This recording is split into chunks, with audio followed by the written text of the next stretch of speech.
Moms for Liberty. So there was some video that was played that shows one of the reasons why we've worked hard in Florida to empower parents to know what's being put in their children's schools and to be empowered to be able to do something about it when there are things that are clearly not appropriate for school-age children being injected into school. Parents in Florida have a right to send their kids to school knowing that they're going to be educated but not indoctrinated. And so we've provided some very robust protections for the rights of parents to direct the education upbringing their school children and have a voice into some of these things. So you will have some of the stuff you saw. Parents would bring that up to school board meetings, start reading, and the school board members would say it's too graphic. You can't do that at a school board meeting. Well, if you can't do it at a school board meeting, why are you injecting that into school children's classrooms? I mean, give me a break. Nobody defends what you saw on there. You will not find people that will come and publicly say that needs to be in their children's school. They won't do that. What they do is they try to create phony narratives. You saw some of the books that, quote, were challenged or that the media ran with, things that are not in any way in violation of any type of Florida law, things ranging from things like the biography of Roberto Clemente, which not only was something that is welcome, it was actually on the book of the month for the Florida Department of Education. You've seen people challenge the Bible. You've seen people challenge dictionaries and act like, oh my gosh, in Florida, you had a teacher, I think in Bradenton area, that put paper over all the books. Oh, the state law, we're not allowed that. This is fraudulent. But what it is it's trying to obscure the reason why parents have been concerned with the things that people saw, which are clearly not appropriate. And they're basically trying to just confuse the issue to act like somehow that classic works are somehow not welcome. Nothing could be further from the truth.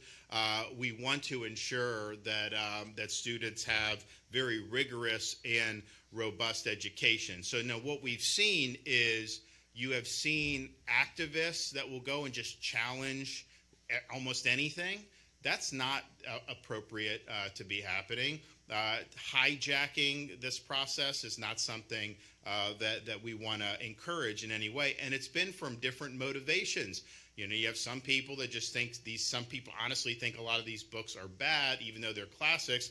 There's others that are doing it just to try to create a narrative, to try to act like, oh my gosh, these books are under review, and then the media will take that, run with it, and try to act like that there's some debate on whether Florida law requires this or not, which there's not. So this is all theater, this is all performative, and it really has no place in our school system. And so today, I'm proud to be able to direct the Department of Education to take appropriate action to deal with some of the bad actors who are intentionally depriving students of rightful education by politicizing this process. If you take a position as a teacher that no books are appropriate because the state is telling you this, first of all, that's a lie. Second of all, you're depriving students of an ability to achieve what we're trying to do, which is give them a good education. You should not be able to try to create narratives for political purposes and then just kind of keep doing that. No, that's a violation, I think, of your professional obligations. It's a violation of professional duties, and people should be held accountable if they're playing games with our kids' education. So the time for this is really over. We do not want to see that happening. If you want to go up and defend the stuff you saw on that screen, then have the courage to do that publicly and forthrightly. Don't try to do an end run around that when you're really trying to get this stuff in and try to act like, you know, we're concerned about things like To Kill a Mockingbird, which we're not. Obviously, we encourage that. A lot of the things that people have tried to say in the media that were, quote, objected to were actually on the summer reading list for the Florida Department of Education. So this is all a big fraud. Some of the things that have been happening, it's a big hoax, and we shouldn't just sit idly by and let that happen with our kids' education. The other thing we're going to do, and we're going to work with the education, or we're going to work with the legislature on this, is we want to empower parents. There obviously needs to be some process if you have this type of pornographic materials being injected into schools. Most parents do not want that. They don't think it's appropriate. And then obviously, even aside from whether it's appropriate, are you doing so well on math and science and all these other things that you have the time to be doing this? Give me a break. So we definitely need that. We have to empower parents. At the same time, to just have random people come in who don't even have kids in the school system and just start objecting to things just to try to gum up the works, that is not something that we should be incentivizing in this state. And so I'm working with the legislature to ensure that we're prioritizing the voices of parents, but that you can't just come in and try to throw sand in the gears just to make a political statement. And so I think that there's room for them to tweak and streamline this, so that we're really focused on what you saw there, which is something that's inappropriate, and we're not going down the road where we're even giving oxygen for people who are trying to hijack this process to advance a political or ideological agenda. And I think if they're able to do that, I think that that'll make it very good going forward. And so, and I think it's also important just to point out the activists and media will sometimes say that, although even that stuff up there that Florida has banned those books are not banned in the state of Florida. They're just not appropriate for school-age children in the state of Florida. If you as an adult believe that those are books that you want to consume, you have every right to do it. They're available. You can purchase them. You can do what you want with them. But adult material is just not appropriate to be putting with our school children. So if that's something that you're interested in, there's no prohibition in the state of Florida, with this adult stuff. I've said, if that's what you're looking for, adult material, I don't care if you're reviewing Hunter Biden's laptop, for Pete's sake. You can do what you, but that's a different question than what ends up in a school and being put in front of our children. So that's just first thing. And there is a movement to ban books in this country, not in the state of Florida. There's a movement, and it's ideological left folks that are trying to get Amazon to ban certain books from even being offered in the first place. The Biden administration was involved in pressuring Amazon. That correspondence just came out within the last week or two. So there is a movement to do that, but just understand, curating a book or not in a library for middle school kids is not the same as saying the book is banned. You have to make decisions about what books you want. I mean, you can have books about Frederick Douglass. There's probably hundreds of books. Maybe you have a half a dozen. That doesn't mean every other book about Douglass is banned. It's just you made a decision about which ones you want to have in that library. So it's a much different thing. But there is a movement to ban books, and a lot of it is books that don't fit an ideological agenda.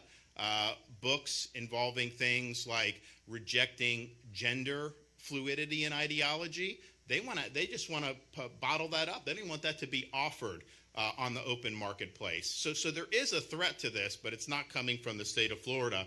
And in fact, Florida opposes what has happened. Now, the reality is even with some of the hubbubaloo that sometimes gets put out there in the media, what people in our school districts are doing in Florida is basically what they've always done. They're ensuring that materials are age and grade appropriate. In fact, 42 counties in Florida have had zero issues with any books or any curriculum since our curriculum transparency law went into effect. So that tells you people are using common sense. When they see something like this, most places in Florida are just simply rejecting it and saying, of course that's not appropriate to be able to have in school for young kids. So we are going to continue to stand for the rights of parents. We want to make sure that they're empowered to be able to do, but don't let these folks pull a fast one on you. Don't let them indulge in phony narratives. And I mentioned a couple, this Roberto Clemente, that was on the book of the month for the Department of Education in Florida. That was not and there's nothing in Florida law that says that that book is inappropriate for anybody. You also heard about Anne Frank. Not only is Anne Frank something that is not in any way problematic, that was on the Florida Department of Education's official reading list. People have also tried to claim things like To Kill a Mockingbird and Romeo and Juliet. Again, that's false. Those are things that have always been taught and always will. So these examples go on. A lot of that is being done for political purposes. And I think what we're going to do is just say, okay, let's have a process here where we're not trying to invite this nonsense, where we're focusing on what's good for kids. And those that would try to deprive students of potentially reading some of these classic books just because you have a political axe to grind, you're putting the students last, and that's wrong. That's not what this is all about. The whole purpose of the schools is to put the students first and to make sure that we give them a great opportunity to have a great education. So I'm pleased that we've had parents that have exercised their rights. I think if you look at what was on that screen, again, I haven't heard anybody justify that any of that stuff is appropriate for school kids. Now, I've not heard one person make that argument. What I hear is a lot of roundabout and a lot of fake narratives, but I haven't heard anyone actually stand up and justify that and show why that is a good use of resources and why that's appropriate. And so when parents see that, obviously we want them to be empowered to be able to ensure that their schools are focusing on educating their kids, but not subjecting them to an indoctrination. And I know folks in the state level have been working. Manny's been very proactive. You know, if some of these folks are virtue signaling, if they're trying to create phony narratives, we've had folks that have fought back. You had this incident in Miami where they did some permission slip for it was absurd. There's nothing in state required that. The State Board of Education immediately wrote a letter to the principal, said knock it off, stop with the nonsense. So I appreciate that a lot of folks at the state level have been proactive. I appreciate that a lot of our school board members around the state have been very proactive. And then, of course, a lot of parents throughout the state have done a really good job in holding